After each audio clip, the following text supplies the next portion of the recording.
สวัสดีครับมื้อนี้มารวยภาพมาตามในทางของคุณย่ายชี้ปะขาวนะครับเอาพี่น้องมื้อนี้แก้มือใหม่นะครับมาตามหาน้อยกันสำหรับในทางคุณย่ายนะครับเพิ่นเคยเข้าดี3ตัวแตก2ตัวแตกวันนี้ก็แก้มือกันใหม่น่าจะมีโชคสำหรับหาน้อยวันเสาร์ในมื้อนี้ไปติดตามกันเลยครับ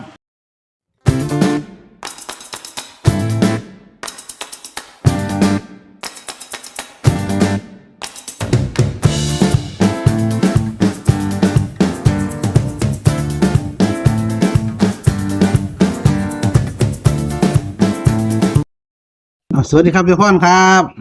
สวัสดีค่ะหมอรวยอันไอ้ปอกเดี๋ยวเอาไหม ไอ้ปอกข้ารวยเอาไปยังดอกอ่ะอันหมอรวยช่วยได้ไอ้ปอกผ้ารวยจ้า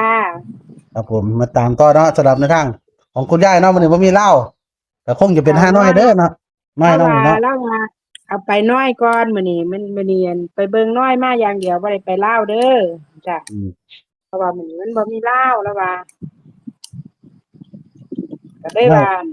เอาน้อยไปเล่นก่อนมื้อนี้ว่าซั่นตังอยู่ดอกว่าซั่นว่าตังคุณยายโอ้ระวังยได้ละอันมื้อวานนี่คือกูกูบ่ค่อยได้ไปอยู่ขอนนากูก็เลยบ่ฟังเพิ่นก็เว้าอยู่เดะล่ะเมื่อวานนี่แต่ว่ากูก็มั่นใจอยู่ดอกแต่ว่ามันคือบ่เข้าว่าเพิ่นว่าอยู่เดะเมื่อวานนี่อืมก็มาเอาไปน้อยมาล่ะมื้อนี้แต่ว่ากูก็ว่ามันสิปังอยู่นั่นล่ะเอาไปเล่นน้อยเบิ่งก่อนมื้อนี้ว่าซั่นว่าน้อยก่อนเนาะเพิ่นมาหาน้อยเนาะอืมจ้าไปเล่นน้อยถ้าผู้เขาเจ้าอยากซื้อก็คิดว่ามันก็สิปังอยู่ดอกมื้อนี้เอาไปเล่นน้อยก่อนว่าซั่นว่าครับจ้ะ เดี๋ยวเป็นเด็กคุณยายเนาะคุณยายอันเพิ่นได้บุญบ่ล่ะจะไปใส่เพิ่นต้องใครขึ้นว่าเพิ่นว่าได้อยู่แต่ว่ามันการมึงต้องไปให้มันทันแหมเพิ่นว่า มันจมก่อนท่านเพิ่นเด้อก็ไปบ่ทันเอ้าไปให้มันทันแหมไปทันใส่บาตรแหมอันนี้พระสันเขาแล้วมันจำไปส่งเขาพระซื่อๆเด้อว่าซั่นจมไม่ค่อยโอ้มื้อนี้ข้อยบ่ไปจ้ะเออมื้อคือบ่ไปบ่ นี้ข้อยก็บ่ไปแหละมื้อนี้ข้อยบ่ได้ไปเพราะว่าข้อยตื่นบ่ทันเนาะตื่นสวยเอ เออข้อยก็สิ เจ้าก็ได้เนาะมื้อนี้มื้อวานข้อยไปพระกฐินเขาแล้วมึงไปจังได๋มึงคือไปจังซั่น อืมมันก็ต้องไปให้มันทันบ่เขาแล้วFC ก็ทวงอยู่เอาแม่พรคือว่าอันไปถวไปถวายอันไปใส่บาตรเช้าแล้วจะมาบอกเลขอันนี้กลายเป็นว่าบอกเลขต้องไปถวายมันก็บ่ถือกันเนาะอ้าวการบอกแต่ก่อนตัวมันยากไว้เนาะอืมอืมบอกแต่ก่อนจังหมอรวยจังลงทีหลังก็ได้บ่เป็นหยังอืมก็บ่แม่นอยู่แต่ว่าหมายถึงว่าอันเออใส่บาตรพระนี่มันต้องทันอะนะ ข้อยบ่ทันแล้วเมื่อวานนี่พายสันเข้าแล้วข้อยก็ไปใส่น้ำพายสันแล้วเป็นไหนข้อยเมื่อวานว่าเป็นข้อยซั่นมันก็ส่งให้สิ บ่แม่นมันซั่นแล้วเช้าก็ได้โอ้แล้วย่างหยังเดินมื้อนี้ข้อยตื่นเช้ามาเจ้าก็ตื่นเช้ามาเจ้าก็นึ่งข้าวเป่าไฟแต่เดินนึ่งสุกแล้วเจ้าก็ไปซื้อกับข้าวอยู่ที่ร้านค้าก็ไปถวายใส่บาตรเลยตัวเนาะใส่บาตรแล้วจะกลับมาบอกเลขตั้งแต่งตัวเฮ็ดงานตัวว่าสิเฮ็ดจังซั่นล่ะข้อยก็ว่าสิเฮ็ดจังซั่นล่ะข้อยยังบ่ทันจักเที่ยอืมเจ้าก็ตื่นแต่เช้าอยู่แล้วแม่นบ่ตื่นแต่เช้าอยู่ข้อยยังเฮ็ดนั่นเฮ็ดนี่ข้อยคนขยันเนาะ ขยันอยู่เฮาก็ต้องรับผิดชอบหน้าที่เจ้าของมันได้เอตัวอขออย่างได้เงินก็สิรับเจ้าหังเฮ็ดขออย่างได้เงินแต่ว่าหังเฮ็ดอันบ่มาตรฐานมันก็บ่เป็นมันก็บ่มีผลงานจังซั่นดอกเยอะย้ายเราก็บ่ถึงจังซั่นแล้วอืมเออข้อยก็สิพยายามกระชับกระเฉงกว่าเก่าอยู่นั่นล่ะอืมบ่เพราะว่ามื้อนี้ข้อยก็ปวดแอวแม่ข้อยเฮ็ดงานหลายโอ้ข้อยปวดแอวข้อยเพราะว่า ปวดแอวหมอ FC ก็ฝากความหวังไว้นำเจ้านะเจ้าต้องจ้พยายามเฮ็ดมันได้เด้อืมคุณยายก็ให้ความหวังอยู่ดอกใจเย็นๆเพิ่นว่าแต่ว่าใจเย็นกับเงินเหมือนบ่ดีได้ FC ก็เลยบ่แน่นมันบ่จะต้องรักษาอันการเคิ้นนะการใส่บาตรใส่หยังให้มันได้คือเพิ่นว่า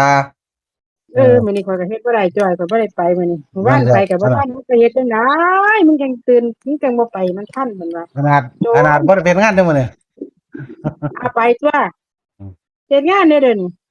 เอ้ยเดี๋ยวงานอยู่อ้าวมื้อนี้ไปวันเสาร์แม่นแท่นบ่ของวันเสาร์แหมอืมไปแท่นนั่นมื้อวันที่2แหม เออ มื้อนี้ไปเพื่อเฮ็ดกับข้าวงอกๆเพิ่น เออโอ้คู่จ้ะแล้วเขาคู่เด้อ อืมเออก็พยายามเบิ่งลองหาวิธีเบิ่งว่าตื่นแต่เช้ามาเออือมมันเขาเป่าไฟอันทำนี่ไปซื้อบาททำนี่มันจังทันบ่สามารถบอกเลขแม่ทันบ่จังซี่นะต้องปรับปรุงเจ้าของใหม่หลายอยู่หรอกเอ้ยเพราะว่าอันมันบ่ได้สเปกย้ายคือว่าพาฉันแล้วจะไปตื่มน้ำเพิ่นก็แกอิ่มเบิดแล้วมันก็บ่ทันบ่ได้บุญแล้วบุญก็ได้น้อยบ่แล้วแล้วผู้ใดพามึงเฮ็ดจังซั้นเพิ่นว่านั่นแหละเจ้าต้โอ้องยมันจะไปมันทันแหน่เฒ่าเว้ยว่าซั่นอืมจมปรับเปลี่ยนดีหลายมื้อนี้บ่ทันจ้ะของมันได้ตัวอืม อืม FC เพิ่นก็เบิดทุนเพิ่นเข้าซื้อนำเด้ขอก็สิว่าโอ้คือบ่หมานแท้เนาะถึงเลขคือบ่ได้เงินเนาะอยู่ว่าเด้ทุนมันเบิด FC น่ะเราก็ทำเวลาแต่ว่าอันเดี๋ยวใจเย็นๆก่อนสิเฮ็ดให้มันได้อยู่ดอกหมอรวยโอ้เออบ่ได้ก็มันแต่เงินเนาะมันเป็นตัวไปมันได้โลดอืม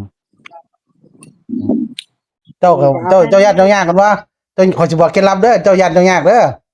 เจ้าหนึ่งเขาบ่ไฟแล้วเจ้าได้เข้าแล้วเจ้าซื้อกับเขาวเจ้าขี่รถออกบ้านหาพาเลยเจ้าพ่อพายางอยู่ไสเจ้าจอดรับหน้าเลยเจ้าอย่าไปดักมอง ที่อืมเจ้าอย่าไปดักแม่เจ้าอย่าไปว่ากูนั่งท่าซอยนี่กันนะอย่าไปนั่งท่าซื้อกับเขาวแล้วขี่รถออกบ้านหาพาเลย ที่เห็นอยู่ไสจอดต้องหันมันสิไว้เออเจ้าบ่ได้ท่าโดนพร้อมอืมที่ แม่นไอ้แม่นเฮาไปดังท่าบ่หันมองนี่เทียบมันสิมาอันบ่ล่ะเจ้าก็สิบ่ทันบอกเลขเจ้า